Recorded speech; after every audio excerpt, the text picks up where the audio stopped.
Line किसी ने कही है ना कि जीतने वाले के लिए एक रीजन काफी है और हारने वाले के लिए 1000 बहाने पड़े हैं। Hey everyone, good morning and welcome back to my new blog. तो फ्रेंड्स, आज के दिन की शुरुआत करते हैं एक गिलास गुनगुने पानी से। सुबह उठते ही हम पानी पीते हैं, लेकिन थोड़ा सा आज मौसम चेंज की वजह से हमारी तबीयत सही नहीं लग रही है, तो हमने गुनगुना कर लिया पानी।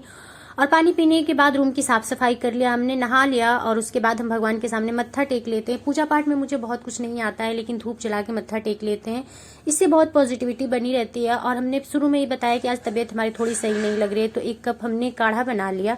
सुबह में हम चाय पीते हैं, लेकिन चाय के जगह आज हम काढ़ा से शुरुआत कर रहे हैं। और अभी हम अपना करंट अफेयर्स कंप्लीट करेंगे, जहां से हमने कल छोड़ा था वहीं से स्टार्ट करेंगे।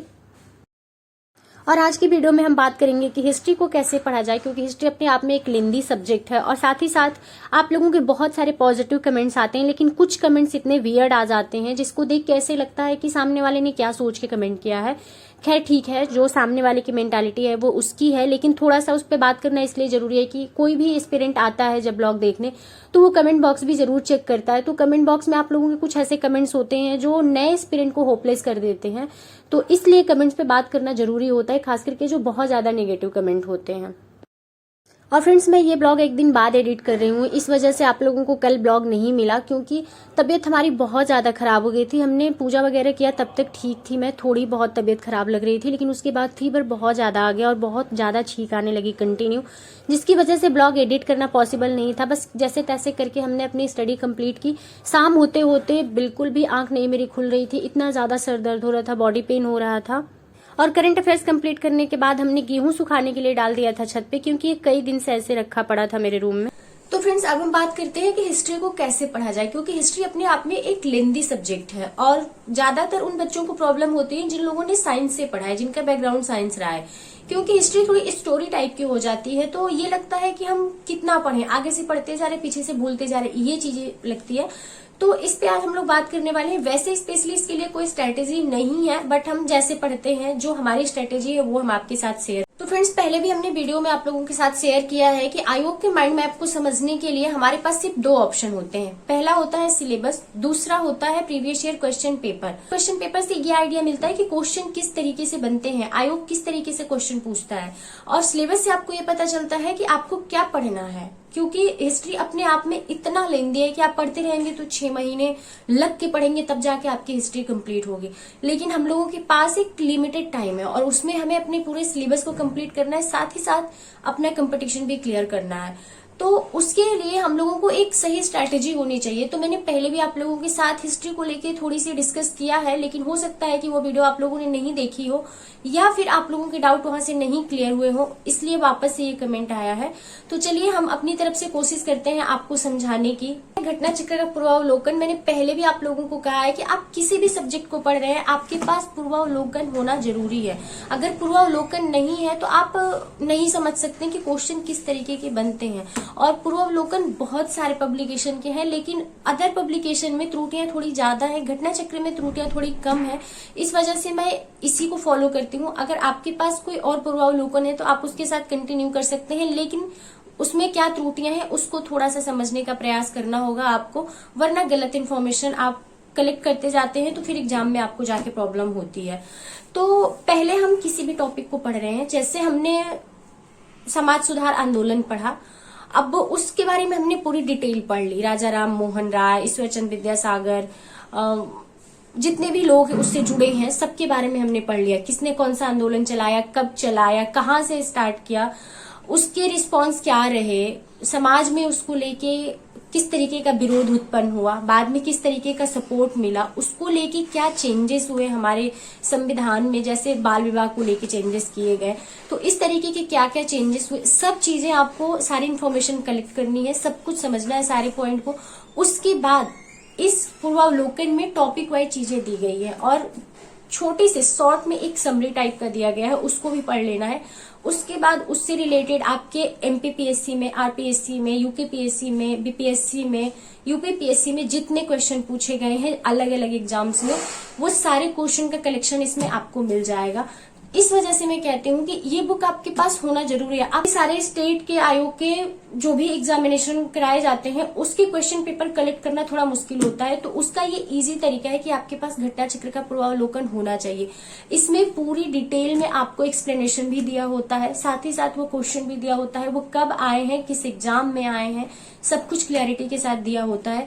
तो मुझे लगता है कि ये एक अच्छा ऑप्शन है आपके पास कि आप क्वेश्चन को देख के समझ पाए कि अपना यूपीपीएससी किस तरीके से क्वेश्चन पूछ सकता है।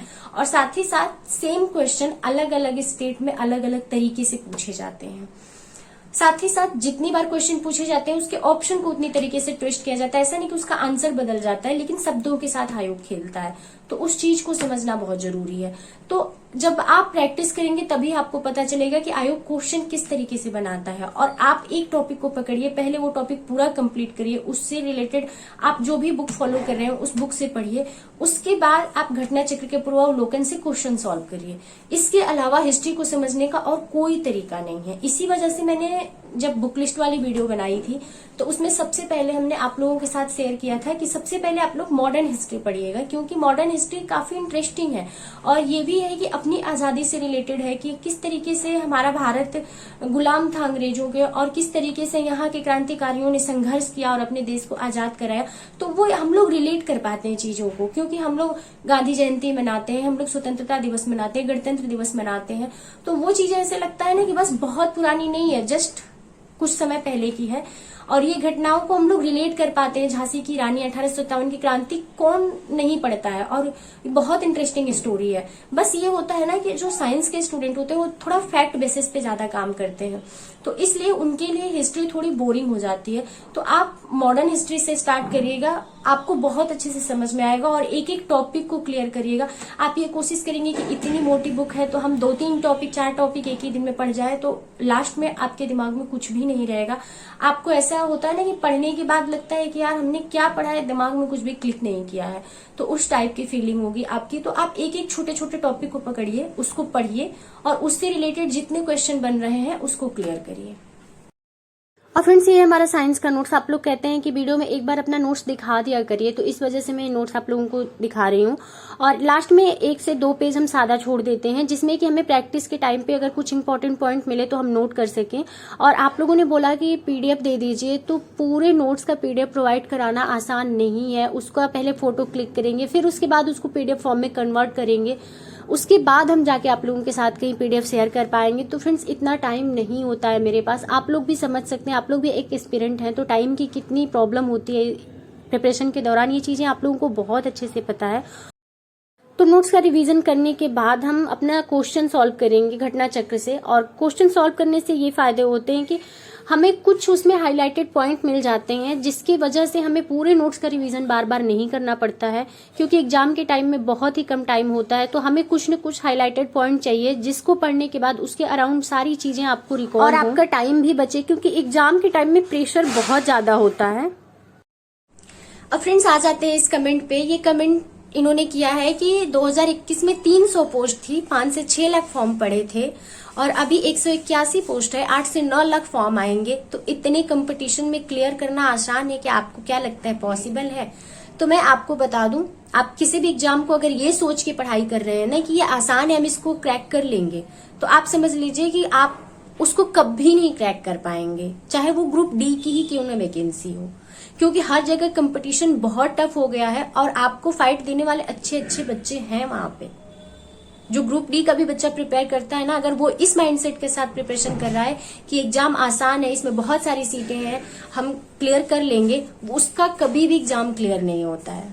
तो आप ये सोच के कभी भी ना एग्जाम की प्रिपरेशन करिए कि इसमें आसान है, इसका पेपर हम कर लेंगे, या आप इस बात से कभी भी मत डरिए कि इतनी पोस्ट है, इतने सारे फॉर्म आ रहे हैं तो हम कर पाएंगे या नहीं। थोड़ा सा डर रखिए अपने मन में, लेकिन आप जिस तरीके से कमेंट किए हैं, बहुत सारे एस्पिरेंट होपलेस होंगे इस कमेंट को पढ़ के, क्योंकि आप लोग ये नहीं समझते हैं कि जो गांव के बच्चे हैं वो कितना अपने आप को मोटिवेट करते हैं, उसके बाद किसी एग्जाम के प्रिपरेशन स्टार्ट करते हैं। और रही बात कंपटीशन की, तो कंपटीशन किसी भी फील्ड में कम नहीं है, कंपटीशन हर जगह आपको मिलेगा। और आप ये सोच के तब तो किसी भी एग्जाम की प्रिपरेशन ही मत करिए, क्योंकि पॉसिबल तो कहीं भी नहीं है इस मेंटालिटी के साथ कि इतनी सीटें इतने फॉर्म पड़ेंगे। अगर ये कैलकुलेशन लगाएंगे तो बहुत जगहों पे 8-8, 9-9 हजार एक सीट पे बच्चे फाइट कर रहे हैं। तो आप क्या करेंगे? एग्जाम देना छोड़ दीजिए फिर। क्योंकि आपके पास और कोई रास्ता ही नहीं बचता है। ऐसी कोई भी वैकेंसी नहीं आएगी जिसमें सिर्फ आप फॉर्म डालें। ऐसे एस्पिरेंट को हम खुद जानते हैं पर्सनली, जिनका आरओ में सिलेक्शन नहीं हुआ, कभी प्री में नहीं क्लियर हुआ तो कभी मेंस में जाके वो अटक गए, लेकिन आज वो पीसीएस क्लियर करके नौकरी कर रहे हैं। तो आप क्या कहेंगे कि आरओ का पेपर कठिन था या पीसीएस का पेपर आसान था? कई बार होती है करंट सिचुएशन, करंट मेंटालिटी आपकी क्या होती है। बहुत सारे टॉपर्स को भी आपने देखा होगा फ्रस्ट्रेटेड होकर छोड़ देते हैं प्रिपरेशन, और बहुत सारे एवरेज एस्पिरेंट होते हैं जो बार बार फेलियर देखे लेकिन अपनी हिम्मत नहीं हारे, वो अपने सिलेक्शन लेके जाते हैं। तो इस चीज को आप क्या कहेंगे? कई बार ऐसा देखा होगा आपने कि 3rd डिवीजन पास एस्पिरेंट भी एग्जाम क्रैक करता है, all round 2nd division pass उसके एकेडमिक में कभी भी वो 1st डिवीजन पास नहीं हुआ है, लेकिन वो यूपीएससी जैसे एग्जाम को क्लियर करता है। क्यों? क्योंकि उस टाइम पे उसकी मेहनत करने की कैपेसिटी है, उसे ये भरोसा है कि हम मेहनत करेंगे तो एग्जाम क्लियर कर ले जाएंगे। वहां पे भी 1000-1200 सीट होती है और पूरे इंडिया के बच्चे फाइट करते हैं। वहां पे भी कई लाख में फॉर्म पड़ते हैं। तो ये सोच के एस्पिरेंट छोड़ दें कि हम इतने सारे फॉर्म आए हैं, ये पॉसिबल नहीं है, पेपर बहुत टफ होता है, बहुत सारे बहाने आपके पास हैं। वो एक लाइन किसी ने कही है ना कि जीतने वाले के लिए एक रीजन काफी है और हारने वाले के लिए 1000 बहाने पड़े हैं। चुनना आपको है कि आपको किस रास्ते पे जाना है।